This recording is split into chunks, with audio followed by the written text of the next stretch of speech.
Bruce, we found you. I'm back. You're back. We thought we lost you, and the Great White North enveloped you whole. Well, I went to Canada, and I didn't realize that in Canada, it's not like Zoom.com doesn't work. It's Zoom.ca. Well, now that you're back, we have so much to cover. Yes. So let's get right into it.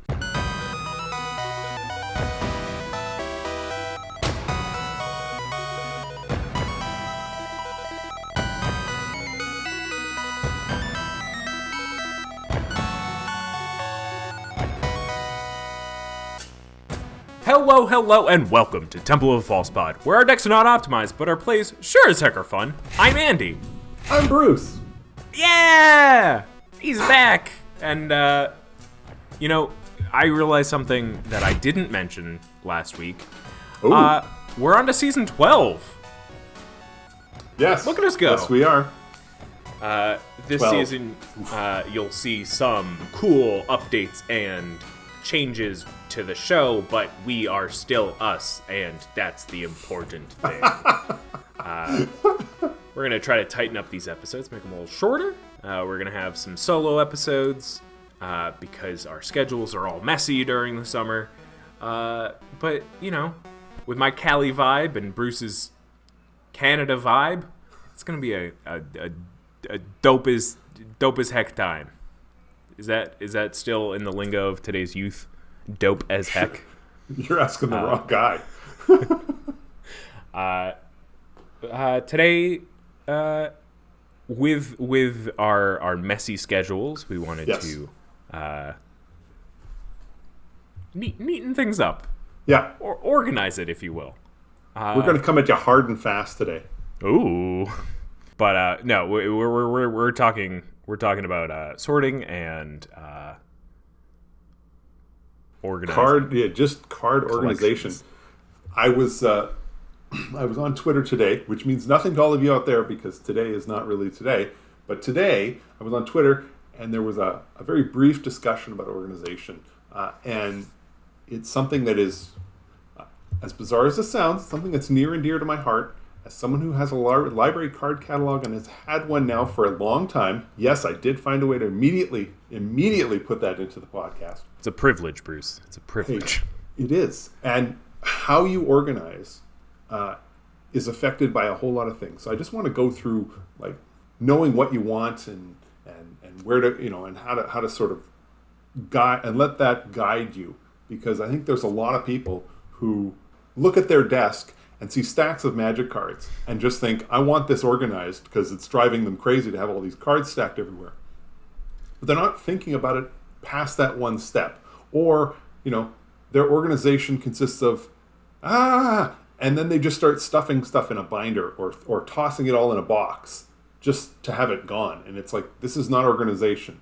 Or at least it's not effective organization. Do you have a hidden camera in my apartment? Because I feel called out, and I think there's kind of like two main tenets here that we're going to cover: digital and physical. So like not like a digital collection, but like there's ways to access your physical collection without actually like going into it. Like without like just flipping through every card. Like, oh, I got to find this thing. Yeah. I mean, I wrote about card organization 10 years ago, and things have changed significantly since that point. And it's something that I do want to talk about here because I think that it's a significant change. I think it's for the better. And I think that it's something that a lot of folks could consider because for sure. I think it makes it a lot easier to organize all of your collection when you start considering the electronic aspect of the organization. So yeah, should we start there? I mean, like I think it would probably make more sense to start with the physical, but I think that because we're on the digital train already, I think it may resonate a little better with some people. This is a conversation that I've had with my friend Andrew about just how to keep your collection, I guess, organized digitally. So there's plenty of websites, right? Or apps. Well, I mean, Moxfield has a collector section in it. I think Architect does too. And then, I mean, there's a whole host of others. And then there's a number of apps. I use Deck Builder, mostly because it was something that was available several years ago when I decided I wanted to go this route. And so I personally like Deck Builder a lot. But however, whatever site you choose, whatever. I mean, the whole purpose of this is you can list your collection online. Now, you'll want to look at each of these sites to determine what you're actually looking for, or depending on how big your collection is, because the whole point of getting this in here is like some of the apps, they give you the option where you can scan the card. You literally hold your phone or whatever viewing device you're using, and it will pick up the card, and then it sorts it directly because it recognizes all this stuff. So it spots that little mana symbol in the corner that tells you the card is actually from the list and not from the set that's listed on the logo. Right. Most of those cameras are not going to tell you whether or not it's mint condition or heavily played, lightly played, all that kind of thing. That's more up to you, but at least the camera starts there. Others, it's here's a list of cards. Just start clicking on the ones you own to try and move things along a little faster. So take a look at each of those, decide which makes most sense to you, because if you're anything, once you're looking at organizing a collection that's of, I don't know, more than 5,000 cards, this is a significant time sink. Yeah. So don't go into one of these apps because it's the first one you saw. Go into it because it's actually going to do what you want it to do. Because once you're in, you're in. Like you don't want to leave. So make sure you've got something that's reliable, that works well, that updates regularly, and fits for you. So yeah, it's interesting too because like there's certain pros and cons of all of them, right? Yeah. Like I think I did probably the most like windy road of using different apps and websites because I was essentially starting from scratch on digitizing my collection. Yeah. I used, I don't remember what app it was, but it was one of those ones where you could you just use, a camera to kind of scan them in. Sure. And then I exported that as like a spreadsheet and then imported that into Deckbox. Is that a website? Yes, it is. And then I exported that into Moxfield. And it's to go about, all of these different pathways will just kind of lead you all into similar directions of once it's digitized and you're fine. You just kind of have to update it with the addition of new cards. Yes. And if you're never really planning on, if you don't have the intention to sell, especially in bulk, then you don't really have to worry about necessarily sets or things like that. I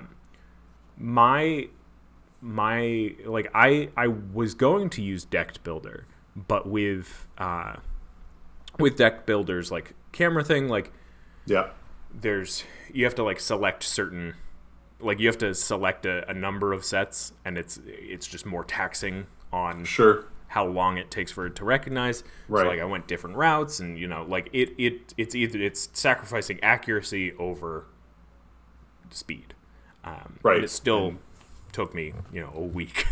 Well, and when I set up with Deck Builder many years ago, there was no camera.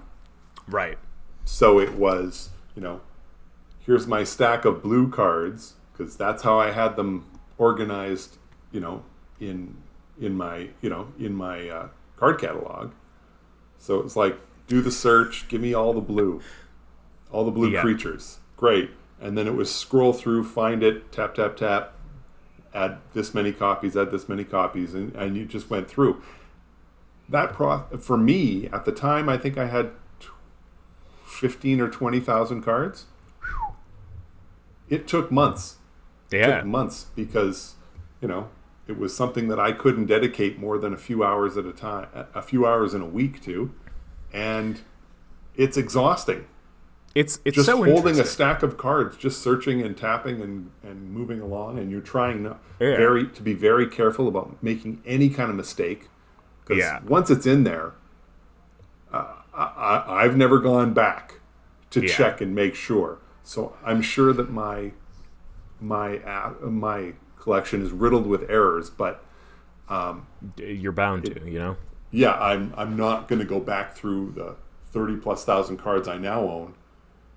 But I think make sure that it's correct. Yeah, and I think generally speaking, like that's kind of, where like you've got the process to get it digitized, and that's great. I think that there's like a double-edged sword kind of there. It's like it's relaxing, but it's also stressful because of the pressure. But like once it's done, generally speaking, it's done. Right. You get certain updates throughout the year, and you should try. It's the idea that I've heard so often growing up of like, don't put it down, put it away. So it's like if you're keeping on top of it, you should be fine. Like right. Now, a couple of things. If you're somebody who trades a lot, every level of organization like this is just going to be even more burdensome because you've now traded away 10 cards and you've received 10 other cards, or you shipped off 100 cards to whatever to your local game store or whatever online site you've shipped to get other cards. Well, you now have to remove all of those cards and then add in new cards. And if you're doing that with any kind of pacing, maybe this is a little too much for you. Maybe this is not where you want to go, just because it is going to be a fair bit of work to add them in and then remove them and add in. If you're going to be changing it, very frequently, then maybe this is not the option you're looking for. For people like us, though, deck. My collection, I rarely sell cards. I rarely trade cards. I'm only ever adding cards to the collection, and I'm doing this because my collection exists because I want to easily access or want to easily know which cards I own. When I'm building a deck, I can just go and find it. But and to me, that's the huge benefit of putting it on one of these apps or on a website.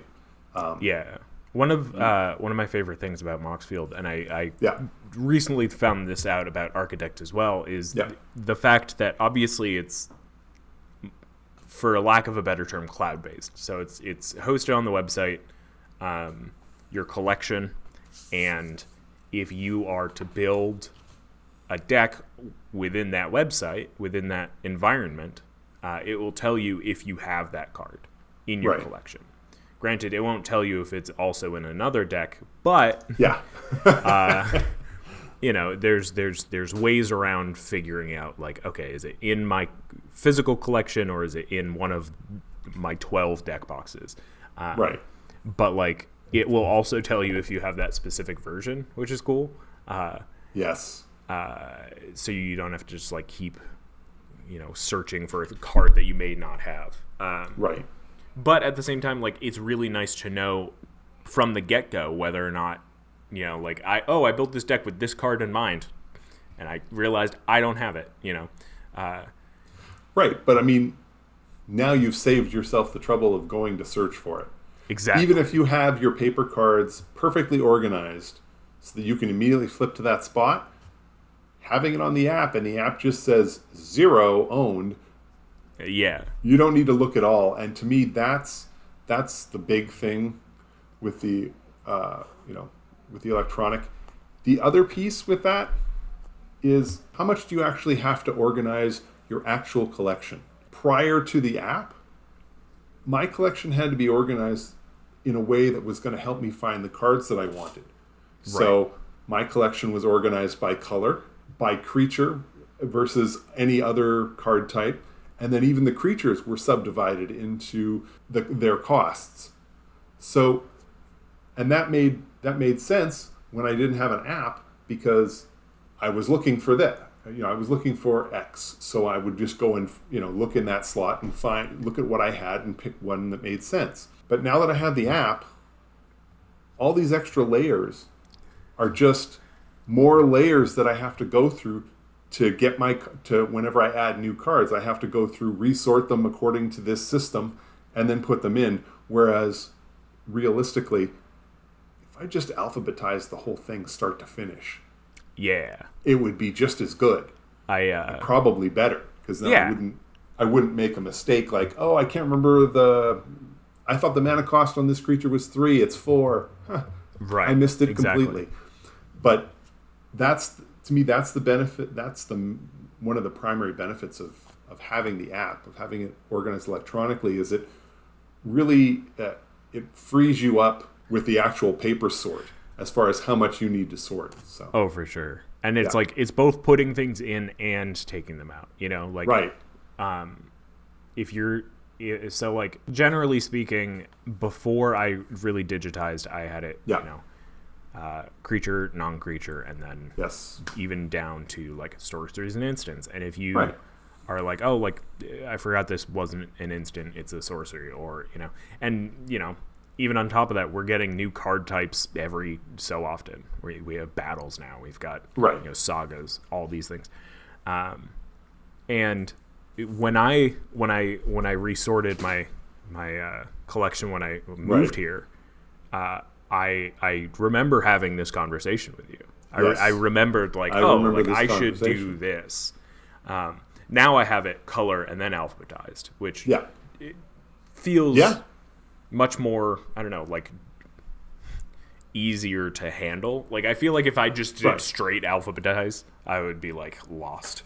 But the straight alphabetize means that you're going to be going, as your collection gets bigger, you're going through a wall of cards, because it could be any of those cards. You are really relying on that app to tell you it's there, because you are now going to search, get partway through a box or partway through your a binder and be like, nope, this one only goes to A. This one is, this one only goes to BL. This one only goes however you want to do it. So subdividing it by color, I think, especially for those of us who are Commander players who are just looking to build decks out of the cards that we have, makes sense. Now, we've pretty much shifted into your actual paper collection here. We're good with segues. Excellent. So something to keep in mind is when you're deciding to organize, the standard essentially is either binder or box. Mm-hmm. It's going to be one or the other. As I said at the start, I have a library card catalog, but that is just a fancy box. Yeah, it's a hardwood box. It is a hardwood box. It looks great, but it's a box. It's a box with drawers. Right. Now, I've chosen that because the benefit of a boxes can handle larger collections much more easily. The standard cardboard box is, like 1,000 count length box. Sorry, I've got my hands too low for the screen. That's great. It's got 1,000 cards. You can search through those. You can, they're cardboard. You can write something on the front of it and scratch it off and write something else in when you change it.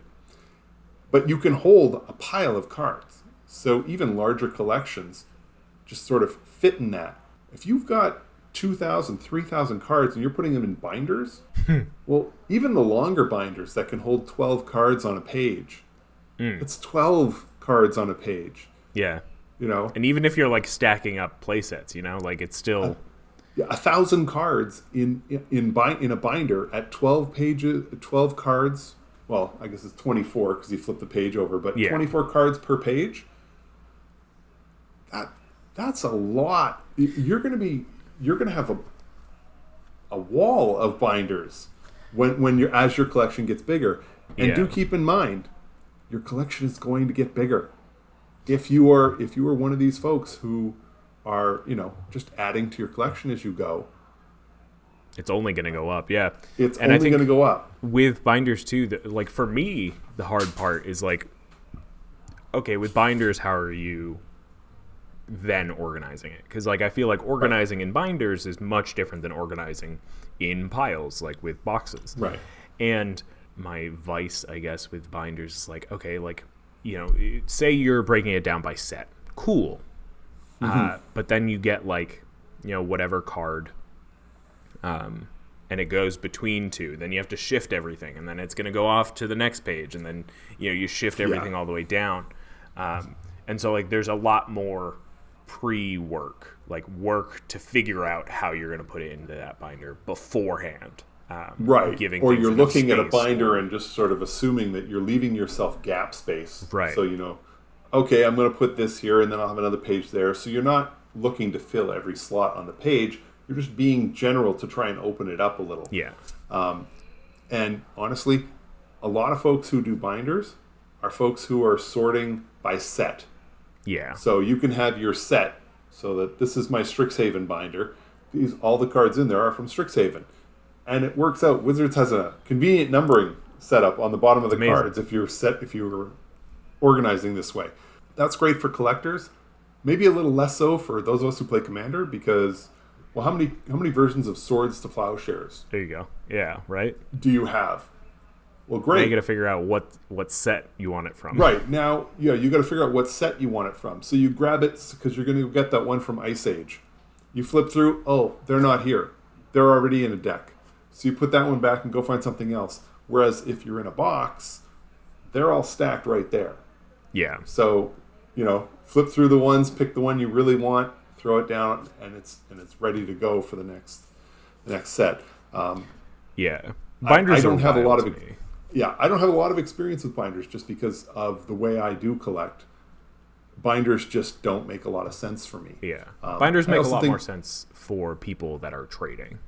Whether it's at conventions or at the LGS, it makes a lot of sense in that context. But I also think a row of binders sitting on your shelf, especially when you've got it, something down the spine that says exactly what the set is, I think that looks really great.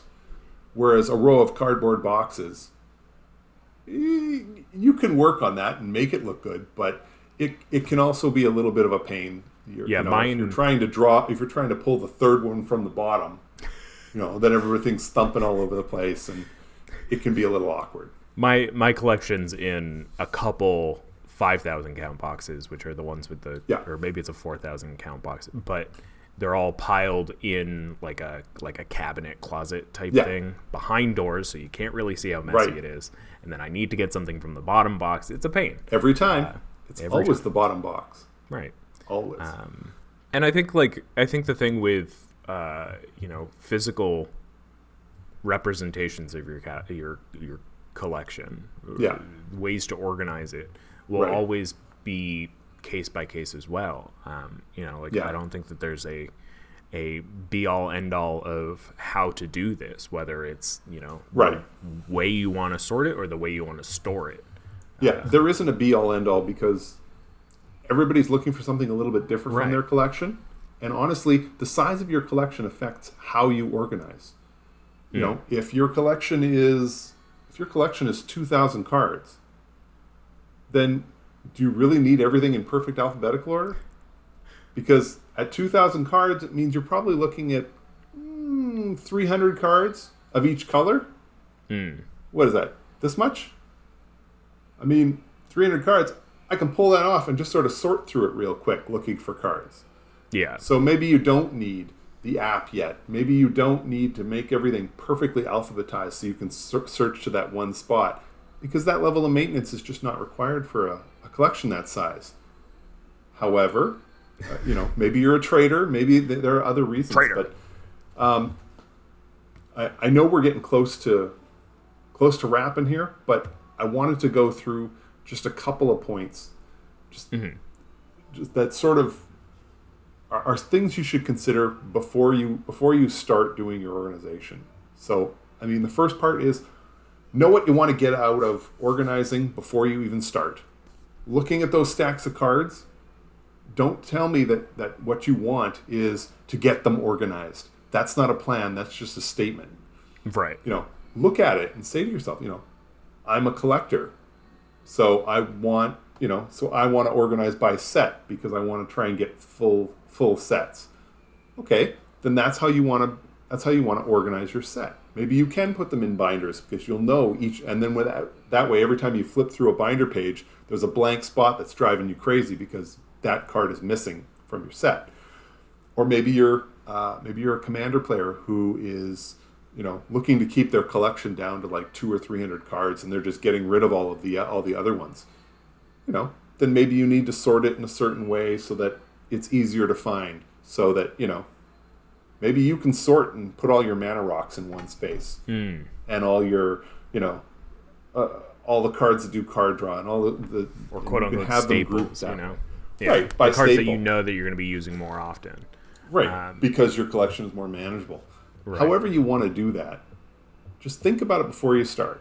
What am I going to do with the cards that I know that I'll never use, right? Like put those in a box and put it to the side, or keep it part of the collection, or right. If sell them. If you've got a larger collection, and by larger I'm like thinking about 10 to 20, 10 or more thousand cards, there's a very good chance you've got a lot of cards you're never going to use, and maybe you don't need to go through the trouble of organizing your entire collection. Maybe you just need to organize the cards that you're using on a regular basis, and have those set up. So you've got your Commander box, and the box is well organized, so you know exactly how many Soul Rings and Command Towers and Temple of the False Gods you happen to have in your box, just with a quick sort. Yeah. The other piece that I want to stress here is, after you've decided how you want it organized, that makes sense for you and will work for you, stop right there and say to yourself, is this something I'm going to maintain? I maintain the deck builder, so all of my cards go into deck builder before they even touch that library card catalog. And then, once they get through deck builder, then I go through and sort them according to how I've got them sorted in my library card catalog. And at that point, they're sitting on top of the catalog. And then I go through them drawer by drawer and put everything away. Now, I just had BrewCon. I had 2 boxes worth of cards that were there. And I went through this with 2 boxes of cards, sorting it, organizing it, making sure I didn't, I try and keep only 4 copies. So, going through all of this and sorting and making that happen. And I'm anal retentive, and I am comfortable with that, and I enjoy doing that. So that works for me. That may not work for you. You may look at this and be like, this is insane. Don't set up a collection. Don't set up an organization plan that deep down you're not going to follow. Because then all you're doing is getting your collection half sorted and then being like, and leaving the rest. And man, that's worse. It's absolutely. Only worse when half of your collection is organized. And of course, the card's not in the organized part. The cards you want are never in the organized part. They're in that stack of however many other cards that are there. So just make sure you're doing something you're willing to maintain in the long run. And yeah, because then you're also like just playing this guessing game of like, do I own this card, or is it just in another deck? Right. Which, like, to some extent, it's easy to be like, oh, like, I know I don't have any Smothering Tides. But, like, say I, want an Ember Cleave, Yeah. Like, how many do I have? What decks are they in, Exactly. So there are plenty of cards where, this is the situation. So, I encourage everybody to organize their cards. I think it's best in the long run to do that. But again, only do what you're willing to do. If you've decided that the best way to do this is a plan where you're going to be spending more time than you're willing to spend, then it's not the best plan. The best plan is an organization that you're willing to maintain over the long run. I would say too, like, even on top of that, like, not only what you're willing to do, but what works for you. Like, understand what, like, nobody's judging you, like, nobody's judging your collection, period. Like, it's just like, keep it how it works for you, Right. If you've got piles of cards on your table and that's what works for you, then do that. If you've got, a library card catalog, then, and that's how you want to maintain it, like, do that. And I mean, if you have a massive collection, but that I don't want to spend more than a handful of minutes organizing the cards, well, maybe it just means that you're organizing by color and the type of card. Right. That's as close as you're going to get. Okay, well, then you're going to have a little bit of work searching to find these cards, but at least it's something that you'll do. In my case with my collection, maybe it's just a case of, I'll alphabetize them by the first letter. But if I have to go to the second or the third letter, forget it. So, all of my red cards that start with A, they're there. And they're just tossed in that stack anywhere. So you have to search through all of those cards. An elaborate plan of organization is no good unless you're actually willing to follow through with it. So. Oh, for sure. Yeah. I guess, have fun with knowing what cards you have. I think that's the big takeaway is like, oh yeah, we encourage you to organize and catalog, if only so that you don't have to keep buying the same card over and over again. Or, being like knowing ahead of time, like, oh, I don't have this card for this deck, but I have this card, which could be a good substitute. What I like about Moxfield lately, too, is that they have implemented within your collection, you can use Scryfall terms. So you can search for, like, Oracle text contains this bit, So you can search within your collection. And I'm sure that I think Deck Builder has this, too, to an extent. Yeah. You can search within your collection for, like, oh, this card is like this one because it has this line of text that I want. Or, like, oh, I want equipment that gives flying, Yeah, I think it does, but I haven't really used it very much. What I love about this stuff, when I'm sitting on the bus on my way to work, I can tell you I know exactly which cards I own that could go into a deck. I don't have to be at my house to check my paper collection to figure out what card I own. I just know. It's on my phone. Yeah. And it's there all the time. So I can always look and say, oh, yes, I have X copies of that card. Or no, it turns out I need that. And then I can go to whatever whatever your website of preference is and buy more cards to add to your collection. So, great things. And I think that's all we got time for today. But welcome back, Bruce, to season 12. Good to be back. And I'm excited for everyone to find out what we've got planned in store for all of you. I'm excited for this summer. It's a hot one. But hey, we're Temple of False Pod. We're at Extra Not Optimized, but our plays sure as heck are fun. I'm Andy. I'm Bruce. And thank you so much for listening, watching. If you're not watching, we're over on YouTube, so go check that out. You get to look at our beautiful faces. And we also post other stuff up. Yeah. Cards, pictures. Cool. Andy's the wizard, so. Yeah. Anyway, thanks again so much for watching. Have a great night, and may your fifth land be the temple. Bye! Wait. Before you go, I just wanted to say thank you for listening. You can reach out to us via email at falsepodmtg@gmail.com or on Twitter @falsepodmtg. Bruce is @manaburned, and I'm @AndyWeekend, though you'll definitely notice I use the podcast Twitter far more often. Now that we've got you here, make sure you subscribe, rate us on whatever podcast platform you use. It helps us out. It gets us more reach. Subscribe to us on our YouTube channel. Like a video there. Leave some comments for more casual enjoyment. Thank you so much for listening. We'll be back with some more timeless discussions about all things casual. So come hang out, and may your fifth land be the temple. Bye-bye. Should I do my best, Bruce? Bye!